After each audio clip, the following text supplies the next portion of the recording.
নমস্কার বন্ধুরা, উমার সংসার চ্যানেলে আপনাদের স্বাগত জানাই। আশা করি আপনারা ভালো আছেন, সুস্থ আছেন। একাদশী ব্রত ভগবান বিষ্ণুকে সমর্পিত।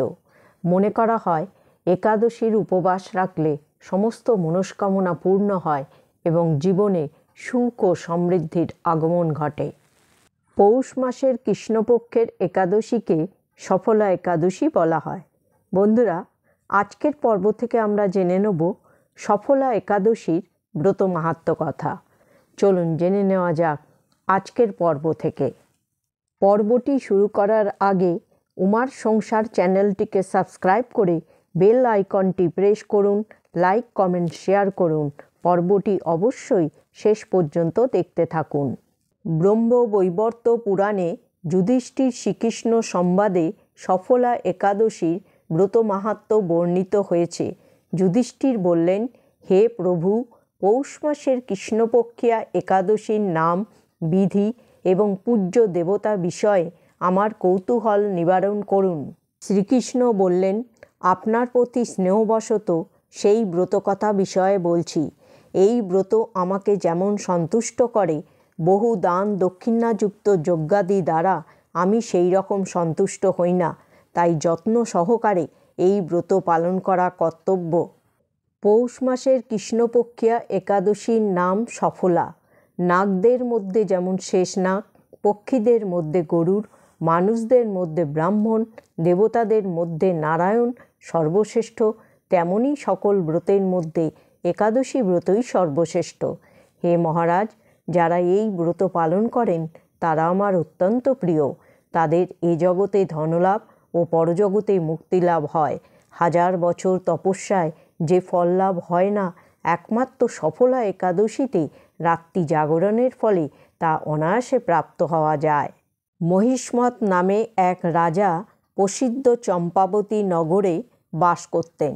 রাজার 4 জন পুত্র ছিল, কিন্তু রাজার জ্যেষ্ঠ পুত্র লুম্ভক সর্বদা পরস্ত্রী গমন, মদ্যপান প্রভৃতি অসৎ কার্যে রত ছিল। সে সর্বক্ষণ ব্রাহ্মণ, বৈষ্ণব ও দেবতাদের নিন্দা করত।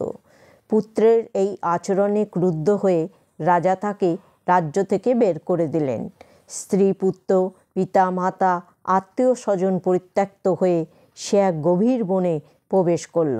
সেখানে কখনো জীব হত্যা, আবার কখনো চুরি করে সে জীবন ধারণ করতে লাগলো। কিছুদিন পরে একদিন সে নগরের প্রহরীদের কাছে ধরা পড়ল, কিন্তু রাজপুত্র বলে সেই অপরাধ থেকে সে মুক্তি পেল। পুনরায় সে বনে ফিরে গিয়ে জীব হত্যা ও ফলমূল আহার করে দিন যাপন করতে লাগল। ওই বনে বহু বছরের পুরনো একটি অশ্বত্থ বৃক্ষ ছিল।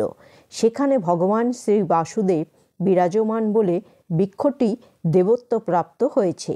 সেই বৃক্ষতলে পাপবুদ্ধি লুম্ভক বাস করত।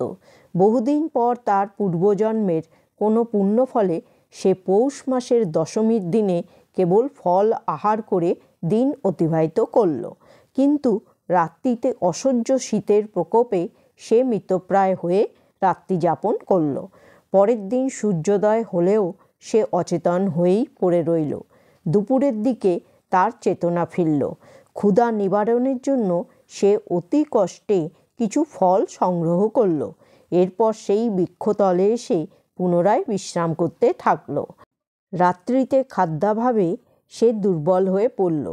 সে তার প্রাণরক্ষার্থে ঈশ্বরের উদ্দেশ্যে ফলগুলি নিয়ে, হে ভগবান, আমার কি গতি হবে?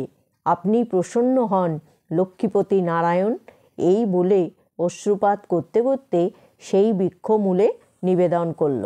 এইভাবে সে অনাহারে অনিদ্রায় একাদশী রাত্রি যাপন করল। ভগবান নারায়ণ সেই পাপী লুম্ভকের রাত্রি জাগরণকে একাদশী জাগরণ এবং ফল অর্পণকে পূজা বলে গ্রহণ করলেন। এইভাবে অজ্ঞাতসারে লুম্ভকের সফলা একাদশী ব্রত পালন হয়ে গেল। প্রাতঃকালে আকাশে দৈববাণী হল, হে পুত্র, তুমি সফলা ব্রতের পুণ্য প্রভাবে রাজ্যপ্রাপ্ত হবে। সেই দৈববাণী শোনামাত্র লুম্ভক দিব্য রূপ ধারণ করল। তার পাপ বুদ্ধি দূর হলো। সে পুনরায় নিষ্কণ্টক রাজ্য লাভ করল। স্ত্রী পুত্র সহ বেশ কিছুকাল রাজ্যসুখ ভোগের পরে পুত্রের ওপর রাজ্যের ভার দিয়ে সে সন্ন্যাস আশ্রম গ্রহণ করল। অবশেষে মৃত্যুকালে সে অশোক অভয় ভগবানের কাছে ফিরে গেল। হে মহারাজ, এভাবে সফলা একাদশী যিনি পালন করেন তিনি জাগতিক সুখ ও পরে মুক্তি লাভ করেন। এই ব্রতে যারা শ্রদ্ধাশীল তারাই ধন্য, তাদের জন্ম সার্থক, এতে কোনো সন্দেহ নেই। এই ব্রত মাহাত্ম্য পাঠ ও শ্রবণে মানুষের রাষ্ট্র ও যজ্ঞের ফল লাভ হয়। বন্ধুরা, আজকের পর্বটি এখানেই শেষ করছি। আশা করি পর্বটি আপনাদের ভালো লেগেছে। যদি ভালো লাগে তবে অবশ্যই লাইক, শেয়ার, কমেন্টস এবং সাবস্ক্রাইব করবেন। সকলে ভালো থাকুন, সুস্থ থাকুন। জয় শ্রীকৃষ্ণ। রাধে রাধে।